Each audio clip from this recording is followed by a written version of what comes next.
Okay, so we are now amid the third and final part of this series on Hammond typewriters. So, now the first thing I want to do is some general preparations before actually typing, and that is to make sure that the anvil slots as well as the backs, or I believe the manual calls it the web, of the type shuttles are clean.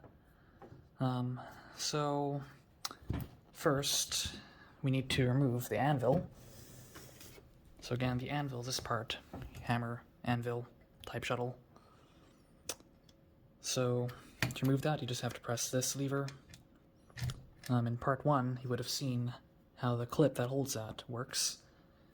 So then, to remove the typefaces, to get access to both the web and the anvil slots, just take it out of these slots here. There we go. Alright, so first thing I'm going to do is take a Q-tip. Now I personally use liquid wrench penetrating oil, a light oil, petroleum distillates, as well as some Surflon PTFE dry lubricant, which it leaves behind, which I believe to be tribologically, or in regard to wear, beneficial for typewriters. So I put a small dab. I have a certain technique to do that. But I guess, yeah, use any solvent of your choice that you know will be safe around and not melt or dissolve or damage or deteriorate vulcanized rubber, which is what these type shuttles are made of. Now, in fact, the Hammond Multiplex manual in the instructions for cleaning the typeface says that you can actually dab gasoline. Well, gasoline was a pretty popular cleaning solvent that they used back then, before they came up with more sophisticated stuff. So yeah, you could dab a bit of gasoline onto your brush, and then dab your type cleaning brush into the face.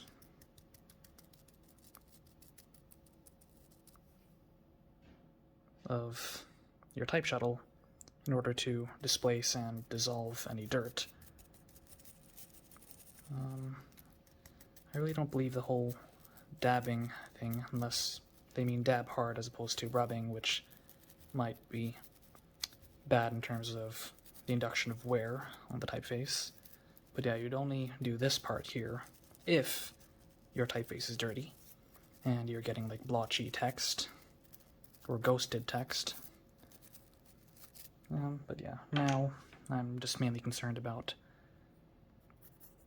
cleaning the web of any dirt. Then, for the actual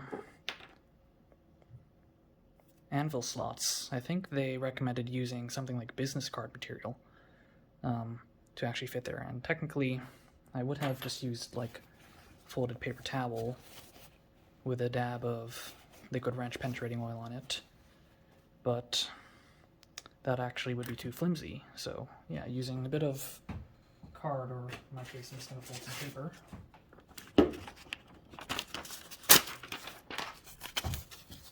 One, two, this is 24-pound paper, and apply a little dab.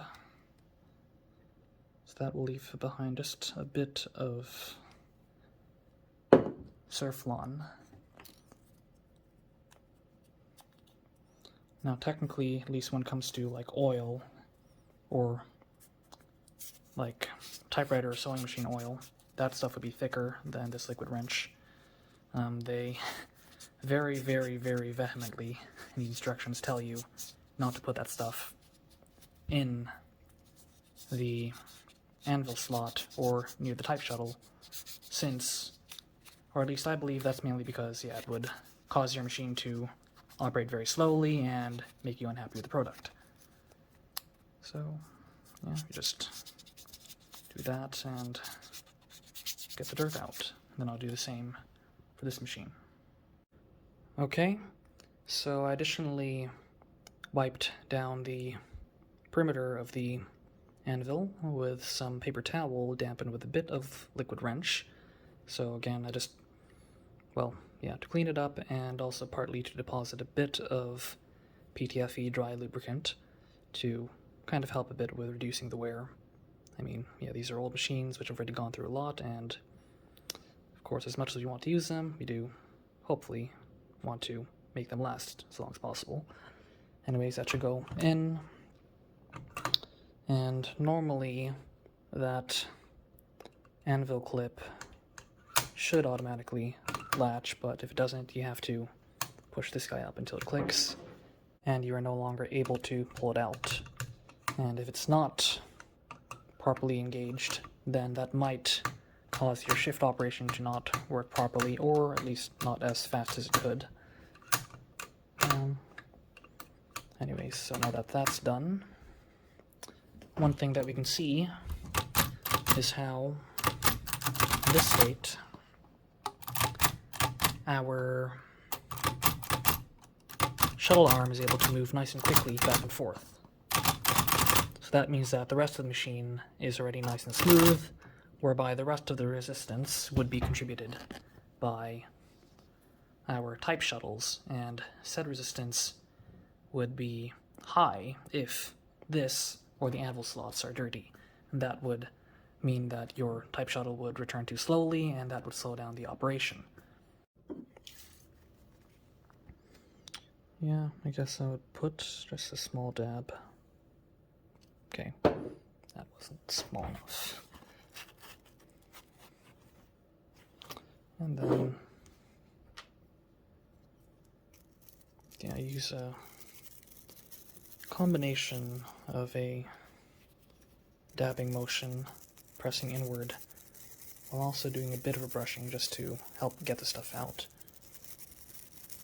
So, like, not like that, but like this. Now, we additionally have to make sure that the hammer wheel over here, this guy, is in the right position. So basically, when you make your impressions, there are different shapes, or maybe at least thicknesses of face that you can use. So the middle one is for regular typing. This one is for stenciling, so that's when you're cutting stencils and you put those into the mimeograph. Basically, your old, well, not photocopying, just, yeah, the old way to quickly make copies of print. And then this one is for making carbon copies. Exact same principle on the predecessor of the multiplex, probably also on other earlier machines.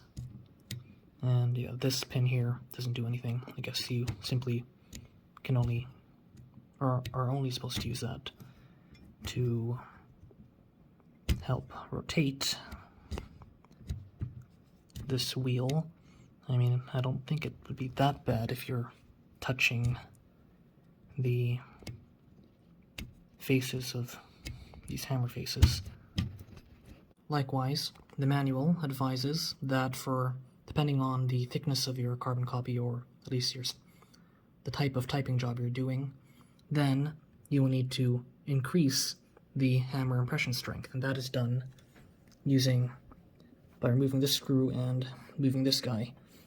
I'm guessing that depending on which hole you're using, then this piece here will sit out at a certain angle, stretching this spring by a certain amount more or less. Same idea here. This case is currently it's probably at the lightest setting on this machine, while it's currently heavier on this machine, I suspect. And likewise, for that, the manual also advises on how much tighter you need to make your mainspring. So they have this fold-out key for facilitating that. I'm a bit afraid to touch it, since I know how to, of course you can just turn it, but what I don't know how to properly do is unwind it. I'm not sure why it has to look this complicated between these two machines, but there is a ratchet pawl somewhere in there that is just rather difficult to access and control. Anyways, that's that. Okay, so now that our typefaces are clean, we are just about ready to type. So I have here 5 different type shuttles and their corresponding typefaces to show you. So here we have number 23B, medium Roman, number 28, Law Italic, so in that case is reversed compared to your typical italic typefaces, number 59, Fraktur or German text, number 170A, Spanish layout for Clarendon, and number 89, Spanish layout for vertical script. Again, per part 1 of the series on Hammonds, these 2 type shuttles came with this machine, these 2 with this machine, and this one was purchased separately. So yeah, you can find these on eBay, on auctions, sometimes individually, or you just have to kind of gamble on which one will be included with the particular Hammond that you're purchasing. And yeah, there's like maybe at least 100 different typefaces, if not 200, and I will include a link in the description to some catalogs for those so you can see like what different things were offered. Yeah, there's some pretty cool typefaces out there, though, of course. Fraktur is my personal favorite. Now, in terms of actually making use of these and easily swapping these in and out, we have to first go to our Anvil. So this here is called the Anvil knob. We lift it up, and making sure that this rectangular part is facing up, we just simply slide it in, and we're good to go. In that case, I have to lower this down since it will be blocked by what's called the Anvil yoke. Then I can put in our second typeface.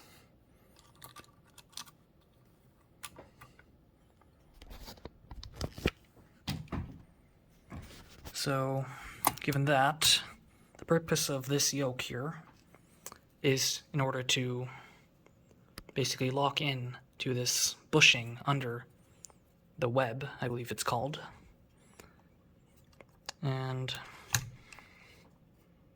with that, since this is spring-loaded, it will rise and keep your type shuttles locked in place. So this is the one that you're using. This is called the active type, while this one here is called the idle type. That's held by the active one is driven by the type arm, while the idle one is held in place by the idle pin. Then, to quickly change between your typefaces, or your 2 most common ones for use, or multiplex between them, you simply lift it up to the stopping point, rotate it, make sure that your locating hole is aligned with your locating pin, and then drop it in place, and then you're ready to type. So, to feed paper, make sure that your paper release lever here is disengaged. Again, how all of those particular mechanisms work is covered in part 1 of this video series, which you will see in the video card and the description.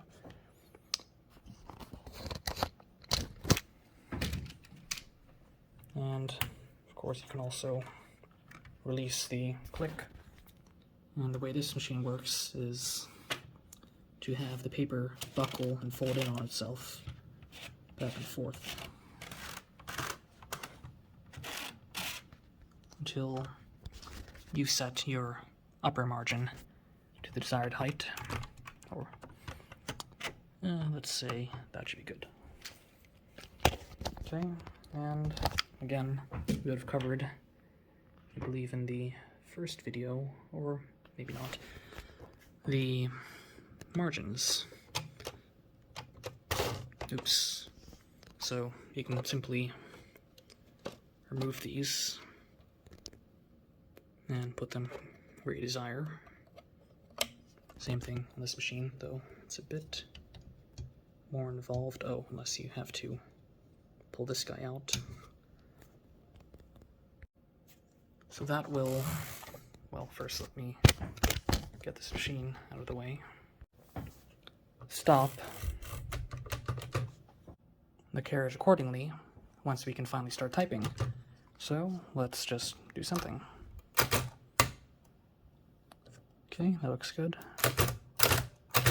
So you can see, since I cleaned our type shuttle ways, they are returning nice and quickly. Oh, well, that time it got stuck.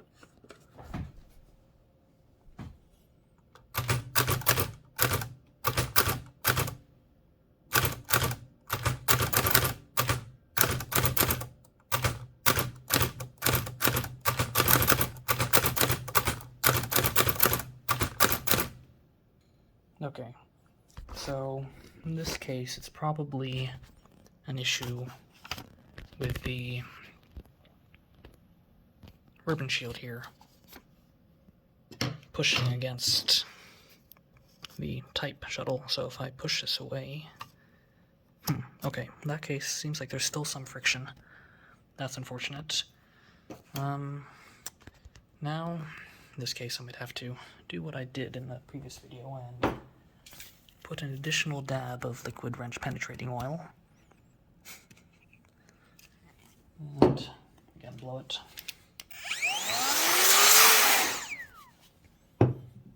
And that should help. Interesting. Yeah, just do a lot more, but you can see here the print quality is decent, though we are still getting some marks here somehow on the spaced part.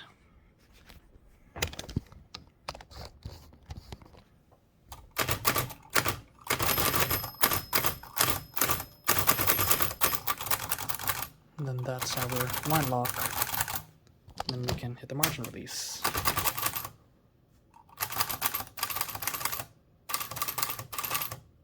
So now with the dust cover off, we can look at the line lock and margin release mechanisms. So basically, here is our right margin. That is the mirror of our left margin. And basically, as you get to the end of the line, you have here this tab that will directly block the carriage's motion. So now my spacebar is blocked, and as you can see, the impression hammer is also not moving. So normally on most typewriters you have what I would consider a active line lock, where you have a mechanism directly blocking either the escapement rocker, maybe the universal bar, or directly the key levers from moving. But on this machine, instead, use that margin stop to set the carriage in a position where the escapement rack, so that's a normal position, and with that you can see that the rocker is able to move in a fashion where it can release this hook here, releasing the impression hammer. But now on this position, where it's in the line lock, the escapement rocker is actually blocked from moving, and that prevents the impression hammer from being released. And given that, once you press the margin release, that finally frees up the motion, allowing you to continue typing. And then we have the absolute margin stop, where you can no longer move the carriage further left. So as for how the actual margin release works, that's just a simple class 1 lever that pushes up on this pole, which is connected, that piece, which is contiguous with that margin stop tab. And we have the exact same idea on the predecessor, the Hammond Multiplex.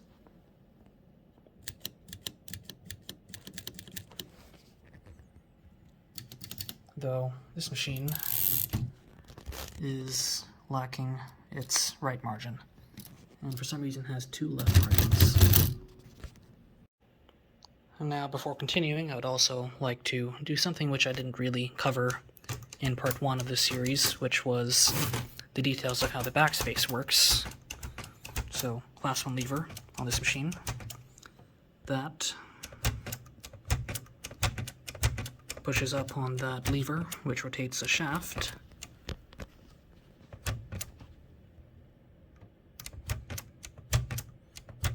And if we go under the machine,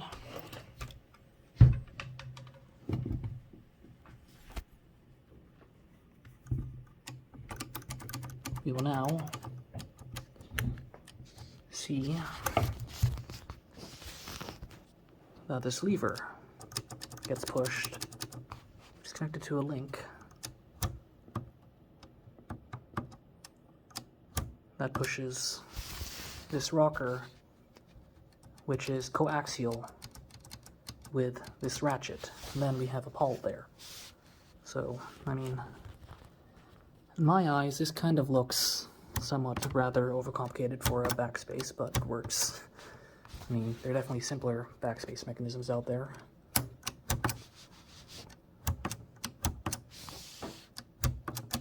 Then, for our predecessor machine, instead have,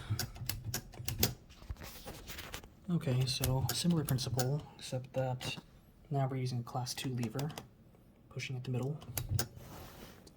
That pivot uses a different pivot from the shift pivots. So it pushes down on, okay, down instead of up. Still rotates a shaft. Then, now looking at the back of the machine. Oops. That rotates the lever, which pulls this lever, which finally moves our pawl. So it's basically the same rocker idea, except that on the folding, they move the rocker to be coaxial with that ratchet.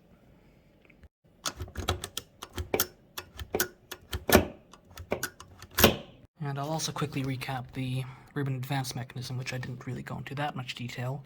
But the big idea is that the ribbon advance pawl between both the machines changed slightly in shape, but fundamentally it's still connected to the universal bar. So it's like this piece goes over here, then around there, rocks back and forth. Oh, okay, interesting. So it actually works in a pulling fashion. Interesting. Yeah, that's your ribbon direction. And again, manual ribbon selection. And they have I guess a ball detent on both ends. So yeah, selecting which of these will rotate. Same principle here. Universal bar, U-shaped. This guy's now connected to this side.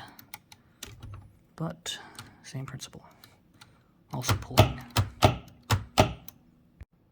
Also looking again at the spacebar stopper mechanism. So here, yeah, spacebar lever. The back of that class 1 lever pushes on that tab, which then pushes that rocker, blocking the hammer, as we saw in part 1. And on this machine, I believe it should be the same principle. Okay, yeah, both of these machines use an indirect system, where you have this rocker and then a separate lever. Okay, okay, so previously I thought that the shape of these rockers were different, but they're actually pretty similar. It's just that, yeah, this one is a lot harder to see.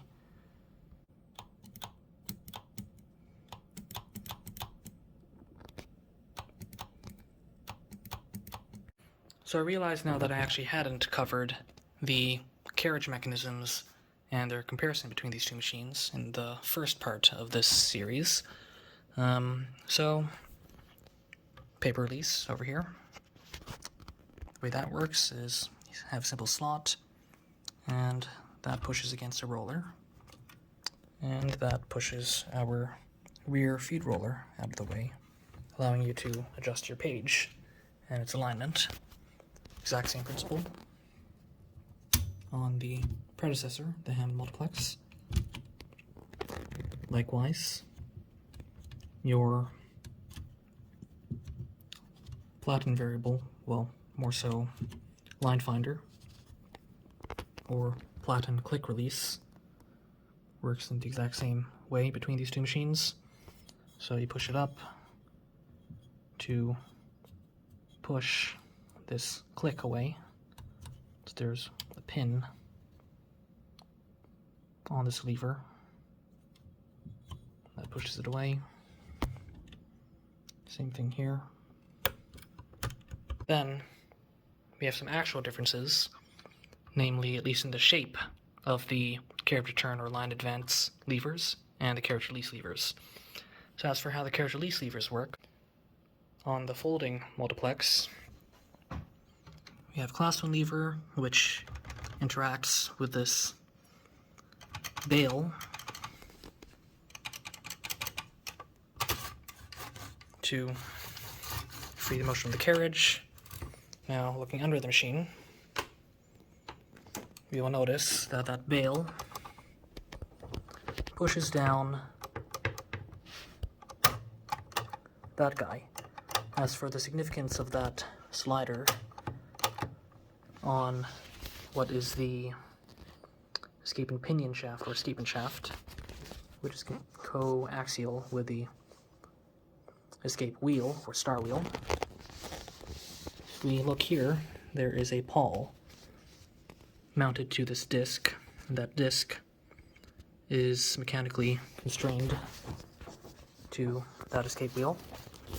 So as a result, the torque or force coming from your mainspring, which pulls your rack, which then drives the pinion, which then rotates this shaft, or tries to rotate it in this direction, pushes against that pawl, finally applying a force to our escape wheel, which will apply a force to reload or rewind, well, technically the spring for the compression hammer. So, again, as you can see, if I actuate the escapement, that disc, you'll see, is being pushed along by that pawl, which is itself being pushed by the backspace ratchet. Same ratchet. Now, when I engage the carriage release, you will see that there's that sloped surface. The purpose of that sloped surface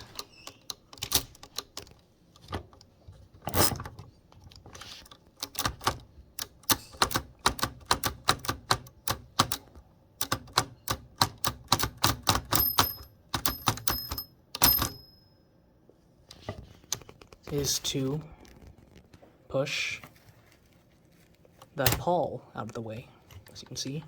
And now we can freely move the escapement pinion and the pinion shaft independently of the escape wheel. Now on the predecessor, the Hammond Multiplex, it's the exact same principle. Class 1 lever interacting with a bail, and under the machine it will instead... Okay, so pushes... Okay, so it's the exact same principle then. You have your escapement. Yeah, it's kind of hard to actuate the escapement while the machine's on its back. But, oops, yeah, you have that.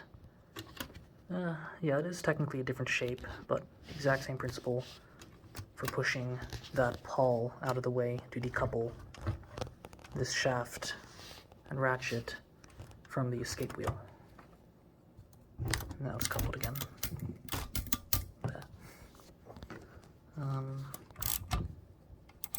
Oh yeah, and also for regular carriage returns, then that pawl will just be allowed to click. Then for the line advance mechanism, we have this lever, which via something like a ball joint rotates this rocker, which then via a pin and slot mechanism rotates yet another rocker. I guess it kind of helps achieve some form of mechanical advantage, I don't know. It's a bit tough. But then now you have your line advance Paul right there.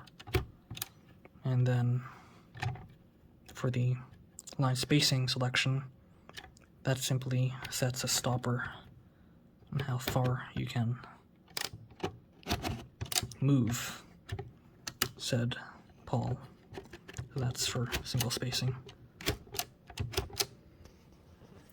Then on the predecessor machine, looks like we have the exact same principle. So again, the shape of the parts might be a bit different.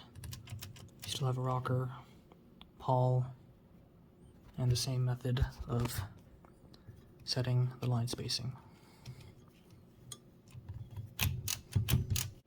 Then we have these upper panels, which mainly serve to hold something. I guess this can kind of act as a paper guide, though it doesn't have to. Like just something to tell you where to put the paper so that it will be aligned with your margins. And likewise, that's also where we set the bell. Now, not many typewriters allow you to independently set when the bell trips with respect to your right margin here. As for the bell trip, instead of having a tab which acts upon a rocker to strike the bell once, instead we bring the striker to the bell, and it'll keep on ringing until it's no longer in view. And in this case, it so happens that it's also sufficiently aligned so that it just stops ringing once we have reached the margin stop. And we have the exact same principle on this machine, though we don't have a right margin because it's missing. Okay, so before putting the dust covers back on and continuing with the rest of the typefaces, I would like to address an inherent performance limitation with these Hammonds. So again, as I had covered in this series on single element typewriters, one of the main reasons for these, other than of course reducing the cost of the typewriter since you only have to manufacture your indexing mechanism as well as the single type elements instead of many slugs and a bunch of type bars and whatnot, is that this mechanism, you theoretically can't jam it, or you can't jam type bars together, which would slow you down while typing. So let's take this Underwood 4-bank, for example.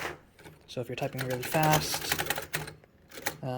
what might happen is, let's say you're writing the word time, these two type bars are adjacent, so if you press these too soon, you might get a type collision, or they will completely get stuck together like this. So that's called a jam. Now, single element typewriters are supposed to not jam, but really, or in reality, what's happening is that you're moving the jamming to something else, namely the indexing mechanism, if not the escapement. So, in this case, let's try something. I'm going to type a phrase as quickly as I can. Well, first slowly and securely, then quickly. Let's move these out of the way.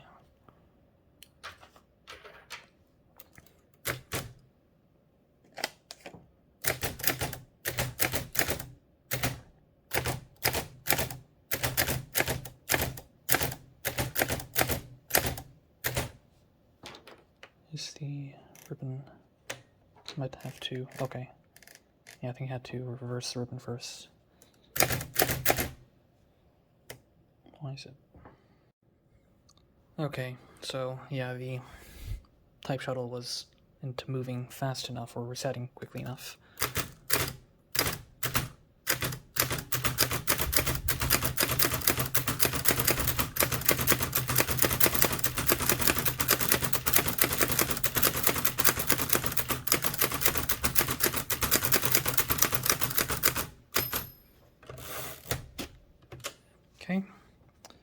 So we have pretty decent impressions there.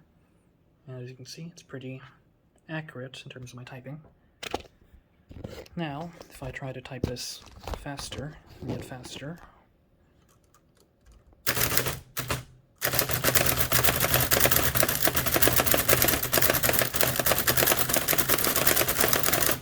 okay, let's say I was trying to type as fast as I do on typebar typewriters. Yeah, and I could definitely feel the mechanism acting up. Oh, that is too much line spacing.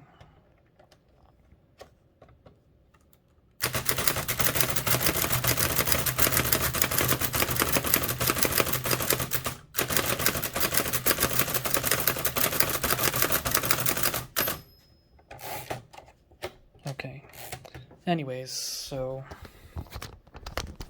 yeah, things definitely broke down in some places. Now, one of the main things that leads to these issues, or is a real limitation, is this machine's dependence on the type shuttle having reset to a sufficiently far back position, or centered position, before you press another key on the same side of the keyboard. So, basically, ideally, or in order to get the fastest case, you would want to be able to press sequential characters from in to out, because what's happening is you're simply introducing an additional or subsequent pin.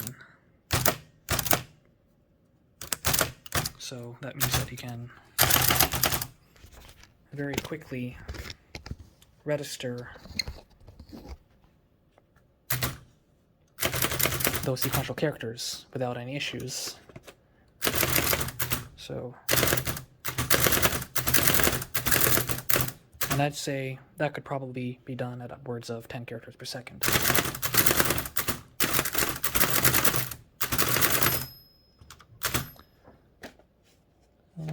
Yeah, so let's say LKJHG. Oh, well, that's the opposite of what I want to do.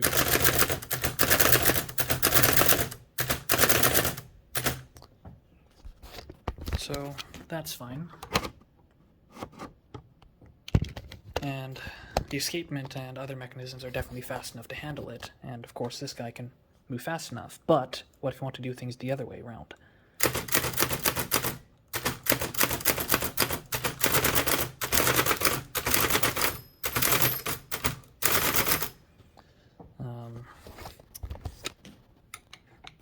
So we did things slowly first. Now what's going on here? Why is it printing C or a comma? Why is it doing that?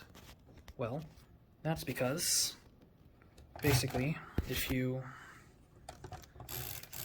press an outer character and then an inner character too quickly, this is what happens. See? So you haven't let go of the outer character, but you've already raised this pin in the way of it. And then now you've let go and it moves, but now the tail or the heel of the shuttle arm is on the wrong side of the pin. And as a result, it's going to print the wrong character. So I wanted to print a 0. Instead, I printed a P, or a period instead.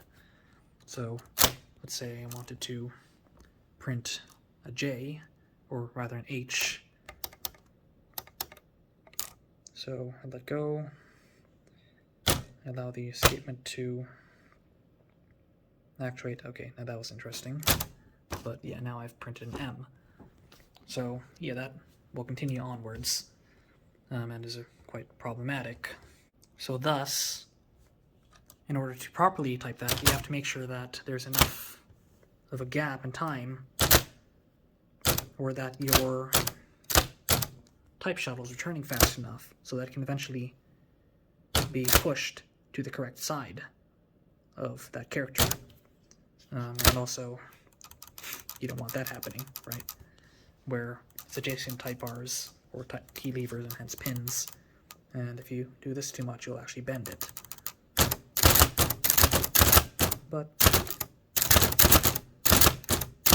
okay, so in that case, it's actually pretty decently fast.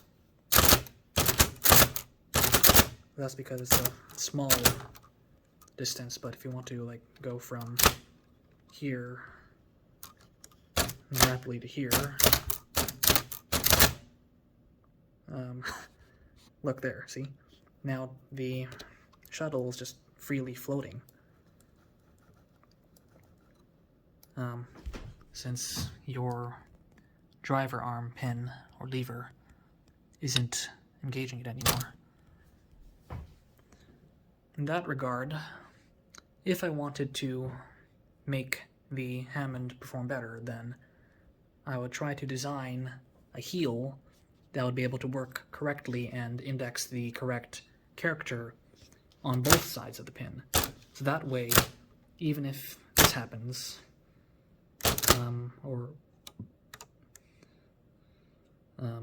yeah, like there, then it would still print the correct character.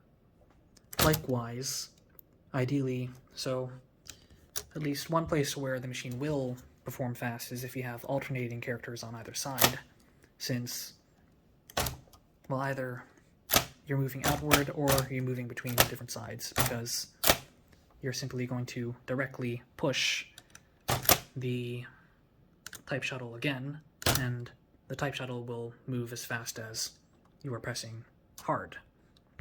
And in that case, the speed of the type shuttle will be proportional to the force with which you're pressing the key.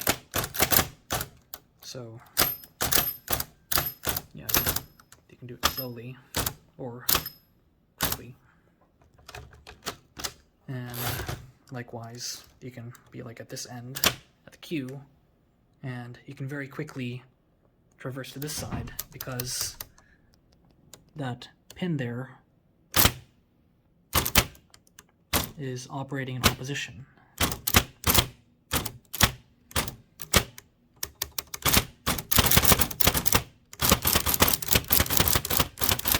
So you get very quick switching between sides.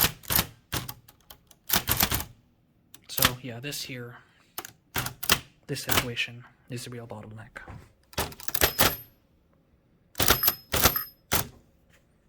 Thus, it would be great if you could also rely on the keypress force to return or center the type shuttle instead of depending on the force of this spring. Okay, so now that we are familiar with the performance limitations of these Hammonds, we can now go into typing, but firstly, the technique for such. So the first thing to note is how, thanks to the use of a constantly rewinding compression hammer, so number one, that means that when typing you don't have to be so conscious about pressing each key with even force in order to ensure even darkness of all the characters. And likewise, because of that mechanism, you can now have a shorter key travel.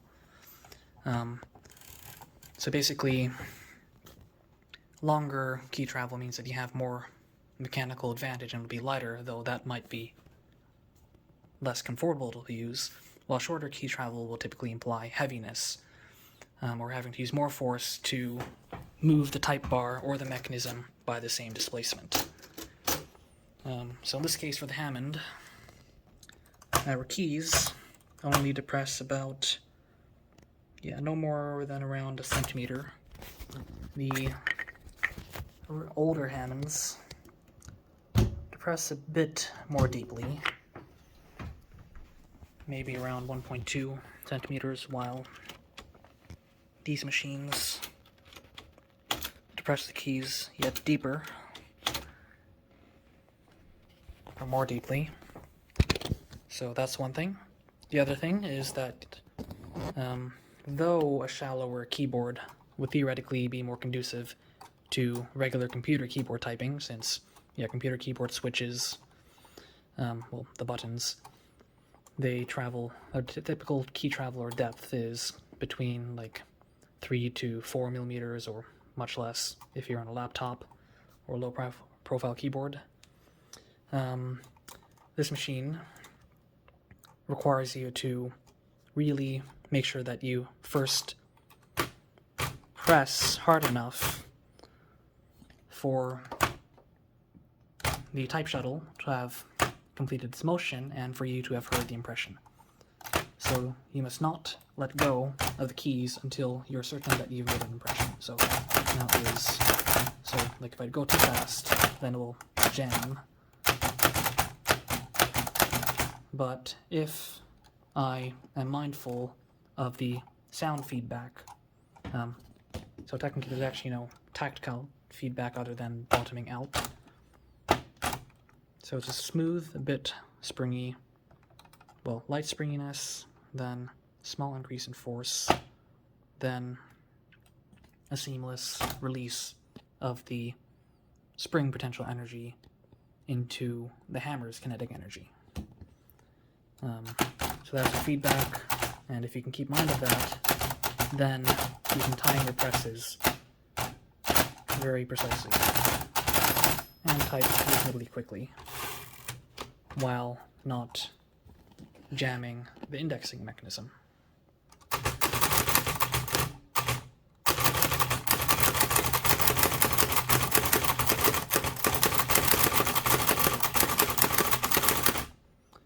So, in that case, yeah, I was able to type reasonably fast without any issues, though, of course, if you're familiar with my other videos, this is quite slower in comparison to what you can achieve on typebar typewriters. And yeah, with those typebar typewriters, you would instead use a, what's like typing on hot coals technique, where you have to press hard enough just to give the typebar enough momentum to strike the platen hard enough and make a good impression, but then release and lift your finger as quickly as possible in order to allow the typebar complete freedom to return as quickly as possible so that you can press another character without jamming or hitting said typebar. Like, if you're too slow, then you'll get a typebar collision, like so. So that's that for technique.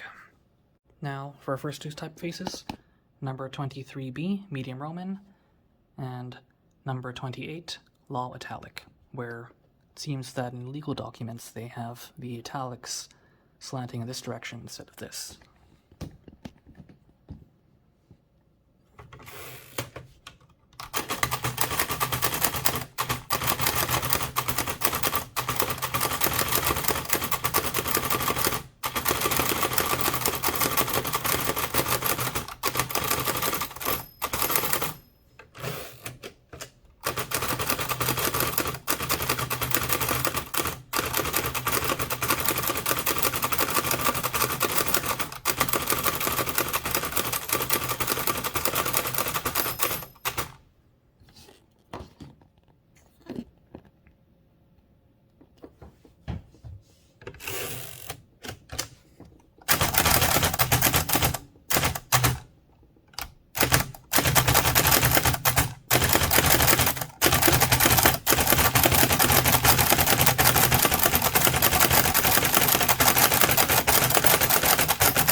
So while looking into this Clarendon typeface, I discovered that there's actually an issue where for some of these characters, the escapement is actually tripping too early.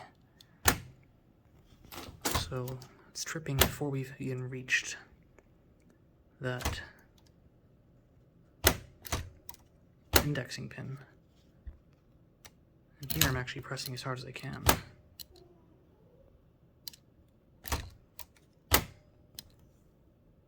That's unfortunate, but here you're fine.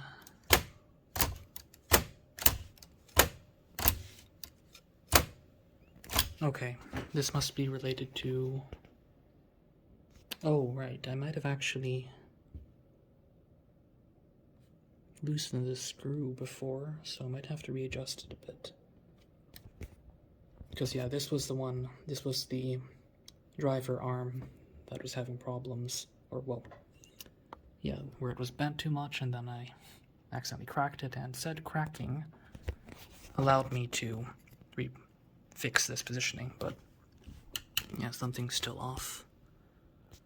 So basically, normally it should be quite well tuned so that the escapement will not trip until you have reached this indexing pin.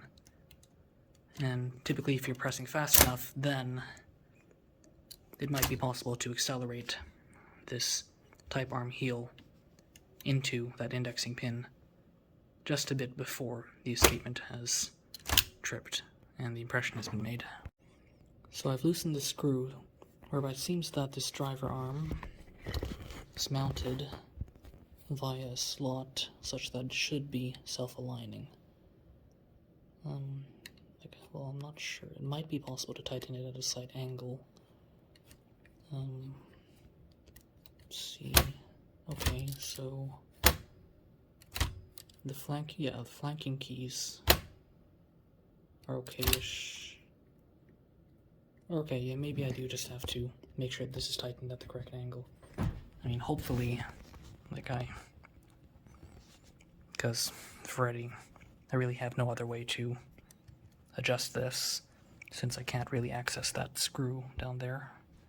Okay, so fortunately all I had to do was apply torque in this direction in order to basically bring this end further down, and that now allows it to engage as I need it. So now it's nice and well timed where it will reach the indexing pin and then actuate the escapement or impression, though currently this side here will still be a bit late. So like here for L, still a bit early, that will print an O instead, but as long as you press it quickly, then it will work fine. So one hand, yeah, they're still able to print the correct characters, so as long as you're typing properly, everything should be good. Okay, so now that that's fixed, I can finally present number 170A, Spanish Clarendon, and number 89, Spanish vertical script. Now, despite the mechanical similarities between this machine and that one, this one actually does have quite a lighter touch. Nice, light, springy, responsive.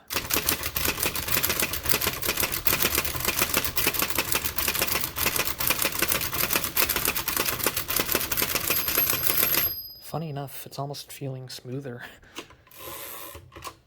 than this one, or at least something about what I did has the, well, of course, a combination of this action feeling lighter and thus easier to control, and maybe the type shuttles being able to move more quickly and smoothly on this machine. There could be the chance that it does use stronger return springs for the driving levers, but yeah, anyways, yeah, lighter touch thanks to the deeper key travel, and yeah, just nice and pleasant.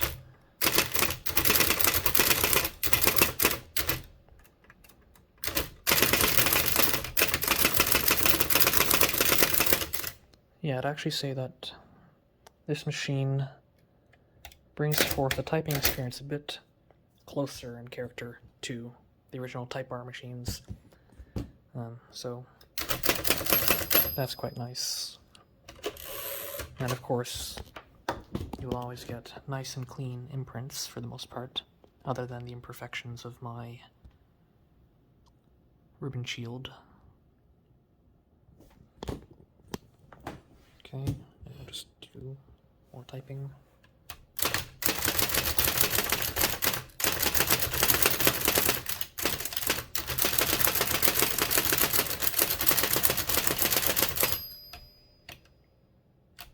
Yeah, I'm not familiar with this layout. Okay, it might be shifted. Nope, that's not it at all. Where is the apostrophe?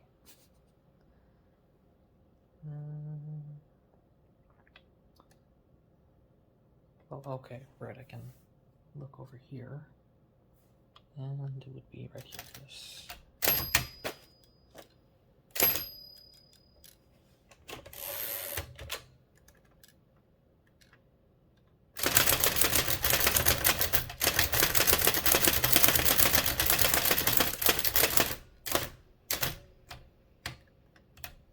So, yeah, I guess compared to, like, sometimes you might actually think that you would be faster on a shallower keyboard, but if that shallowness causes the touch to be heavier and hence slower, you will actually end up, yeah, typing more slowly, or not being able to drive the mechanisms as fast. So, yeah, I guess I'm actually quite happy now that this machine actually is in fact a lot nicer to type on than the folding counterpart.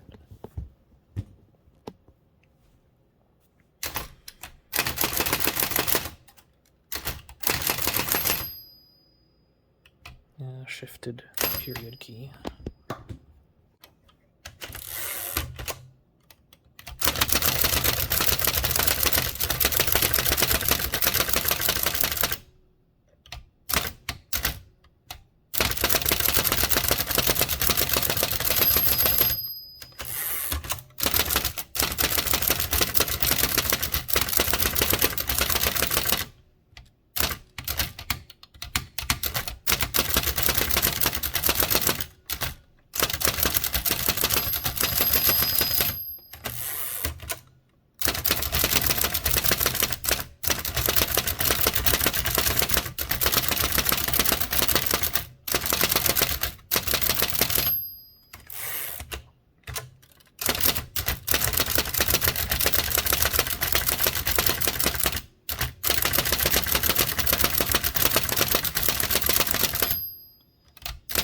Yeah, I'm actually quite impressed with this model. Like the speeds it's able to achieve are a lot more comparable to my less performant Underwood clone European standards, like the Irania #1 or Regina. So yeah, because I definitely feel like things are being slowed down by this machine, but yeah, this one is just great. So in that case, I'm even more happy that I have this machine, in addition to its having come with these beautiful typefaces. Yeah, it's always nice when you acquire a typewriter which you either initially didn't want or were a bit disappointed in, and then just come upon something that allows you to better appreciate it. So, yeah, there is in fact a difference between, I guess one of the main reasons that I sought this machine instead of this model was both that I personally felt that this whole flat look looked nicer, and also these machines tended to be a lot more common and also sell for less. Like typically the market price would be around 200 USD in good condition, while these ones of course will fetch a bit higher prices for being older. Yeah. So then we can switch to our next typeface. Well, back to Clarendon, that is. Yeah, the feed roller is imperfect. You can see that, oops, my crappy tripod is acting up. The page kind of goes out of whack. That should be better. Interesting. So, yeah, that means that the margin bar is imperfect in adjustment. If it's like you can press it here, but you have to press it hard enough for it to really click into place.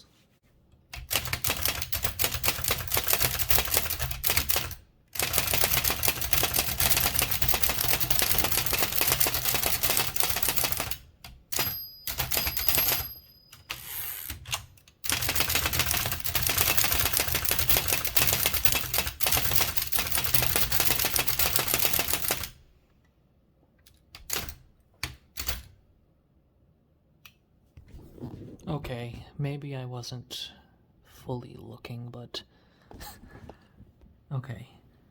So it's like the machine didn't complain, but it's actually not printing very well. Or maybe it was just, that's returning pretty quickly.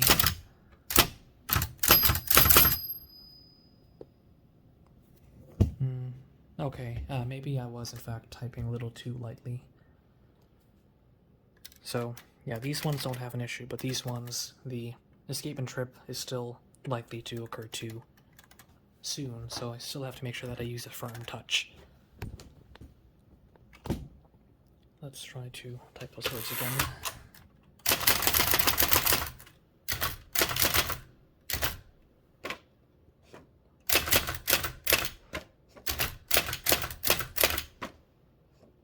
Oh goodness, what's going on?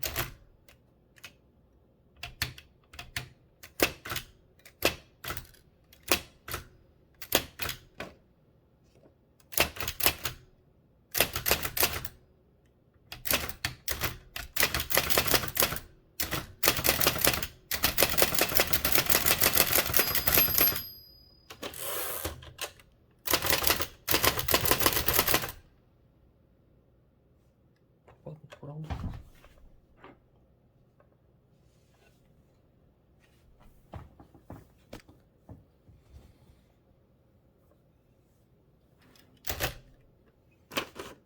Oh, okay. The problem is the feed roller is loose at this point. That's troublesome. Well, but at least, yeah, this machine definitely deserves new feed rollers.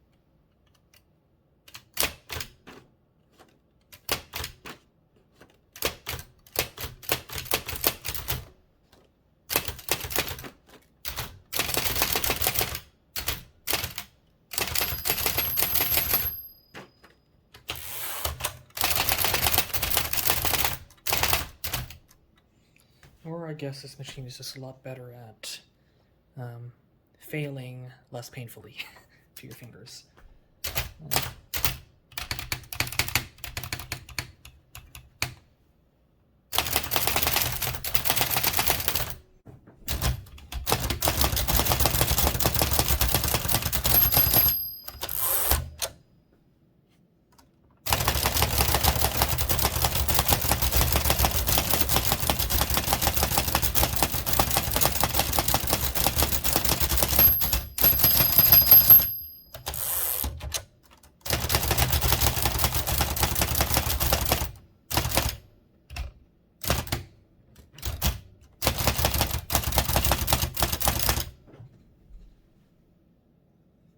And finally, we can look at my number 59 Fraktur type shuttle.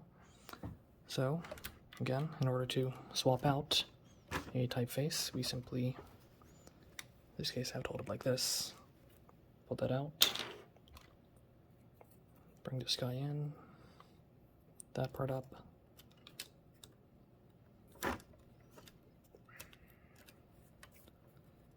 Slide it in alignment with the yoke. Then pull up on the Anvil knob, and then we're good.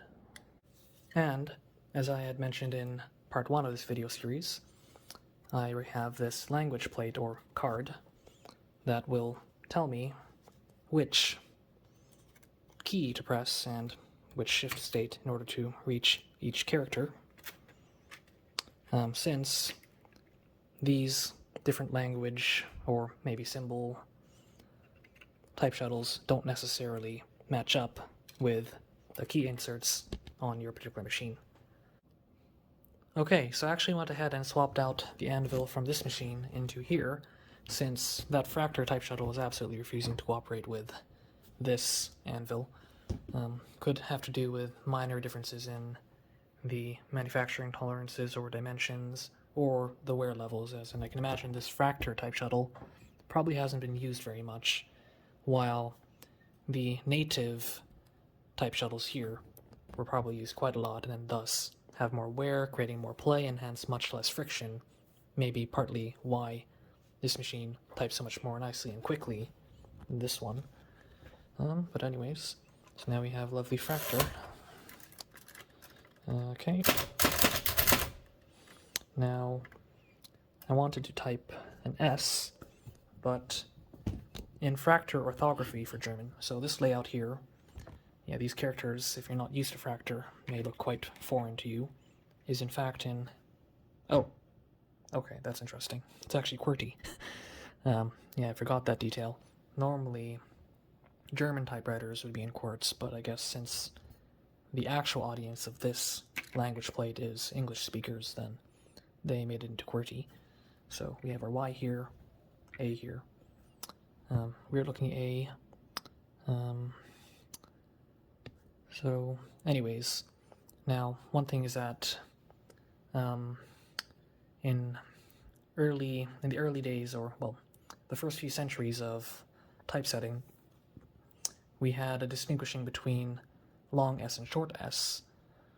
So now I'm going to type the short S is this guy, and that is your regular squiggly line, while the long S basically looks like an F, but without the line, though in Fraktur it's like an F, but with the line on the left instead of the right, or going through. So it may look weird, but apparently the long S was supposed to make things more readable. And same thing goes for these ligatures here, like the ST ligature. That's the SZ ligature. And yeah, CH, CK, yeah, that's a weird looking Fraktur K. Not all Fraktur typewriters have that particular style of K.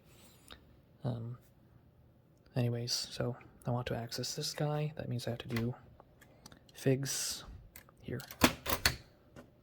Oops, I inserted space.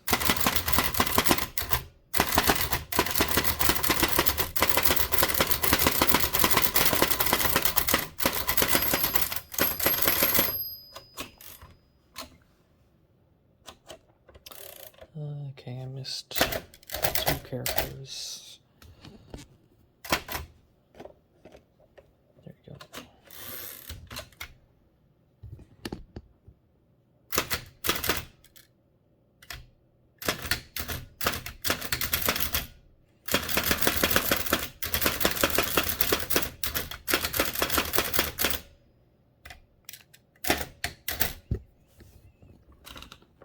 So, as you can see, here we have, since we're at the start of a word, we're using the long S, but at least the simplest rules that I'm aware of are that if the S occurs at the end of a word or at the end of a syllable, then you have to use the short S. So, for example, go over here. I want to type out the word satisfaction.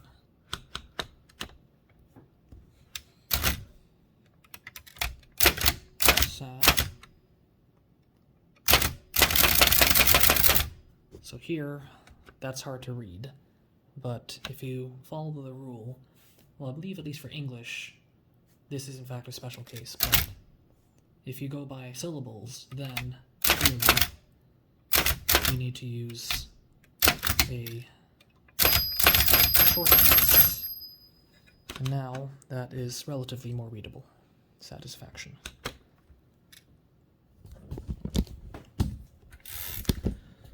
Okay, so, yep, that's it for this very long video. I made a long, well, 3 videos, but yeah, 3 long videos, all covering the Hammond Multiplex Typewriters. So, yeah, wonderful machines, fascinating engineering and design. So, if you enjoyed learning about these machines, how they work, and all these other various nuances about how they type, then feel free to like and subscribe for more content.